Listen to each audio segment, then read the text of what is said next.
Assalamu alaikum wa rahmatullahi wa barakatuh. And dear students, this is our 25th lesson. Today we're going to talk about interrogative or questions. So if the sentences are the verb to be, if you have got a verb sentence that has a verb to be, how do we change it into a question? So interrogative is just question. So how can we turn these normal sentences into questions? That is the lesson that we're going to learn. That's the lesson that we're going to do today inshallah. And marka ardayda sharafta badan waxaan idin leeyahay cashirka kusoo dhawaada waa teacher Adam waa cashirka 25aad marka cashirkan the verb to be aan hore usoo dhiganay ayaan maanta waxaan ku raadayay u rogeynaa su'aalo marka su'aalaha interrogative baa la yiraahdaa ama questions su'aalaan ka dhiganaa interrogative iyo questions isku mid weeyaan marka jumlada ugu horeysa waxa weeye I am looking at the horse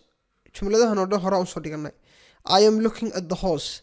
I am looking at the horse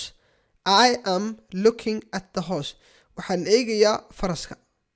marka hadda doonaysa inaad su'aal ka dhigto waxaad sameynaysaa amtan ayaad soo hormarinaysaa waka amtaad soo hormarinaysaa dadana aydad ku xijinaysaa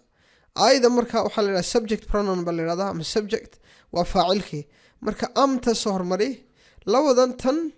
iyo tan isweydaari saa isku daba mari isweydaari marka am I marka am I okay am I looking at the horse am I looking at the horse am I looking at the horse su'aasha waxay noqonaysaa miyaan eegayaa faraska you are looking at me you are looking at me anaad isoo eegaysaa marka su'aal la doonayso labadan ugu horeysa isdabamari isweydaari tan baa soo horanaysa tana ku xigaysa are you markaad iyada ku bilowdo ayo Englishka marka sentence la qorayo ka ugu horeeya waxa weeye xaraf weyn ku bilaabmaya wuxuuna ku dhamaanayaa joogsi ama full stop marka su'aal markay tahayna waxay ku bilaabmataa xaraf weyn waxaana ku dhamaataa calaamada su'aal marka saa la soco waa la isdabamarinaya labadan waa la isweydaarinayaa laakiin tan labaad maadaama lagu bilaabay waxa lagu bilaabay xaraf weyn are you looking at me you are looking at me waxay ahayd anaad soo eegaysaa are you looking at me waxa way miyaad isoo eegaysaa my cousin is upset and in adeerkay wuu xanaaqsan yahay marka cousin waxa weeye waa in adeerka ama maxaan ku raadaya waa inamada ama hablaha ay dhaleen abtiyaasha ay dhaleen ama adeerada ay dhaleen ama eedayaasha ama habaryaraha ay dhaleen weeye maxaan ku raadaya inan ama inan wuxuu noqdee my cousin is upset is my cousin upset marka waa la isweydaarinayaa my cousin waa u wada socotaa my cousin my brother my teacher all of them maxal weeye waa subjectkii my cousin iyo is labadan my cousin iyo is bad isweydaarinaysaa tanaad ku bilaabaysaa tanna waad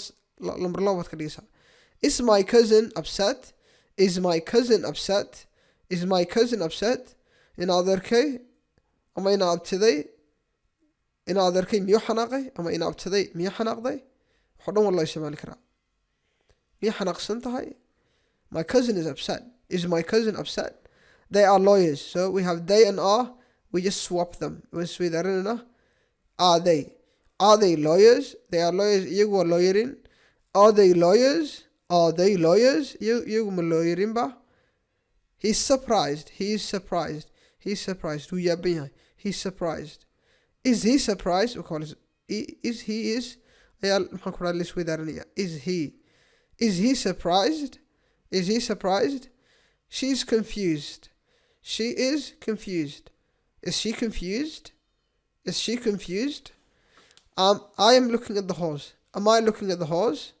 you're looking at me are you looking at me my cousin is upset is my cousin upset they are lawyers are they lawyers he's surprised is he surprised she's confused is she confused marka dear students our lesson ends there so confused or whatever waan soo dhiganay she's confused iyadoo miyay wararsan tahay so our lesson will stop there inshallah so when we finish the lesson so I'm going to give you questions after this I'm going to give you questions so please make sure you do these questions questions. You do them, and you do these questions and post them in the comments below the channel. So you watch the video, and then beneath it we've got comment section ka taga deetana su'aalahan jawaabuhu kusoo qora 5 su'aalood baan qorayaa deetana jawaabuhu idinka siiyaa. And dear students, we're going to end the lesson there. The lesson today was very brief and very short, and I leave you with assalamu alaikum wa rahmatullahi wa barakatuh.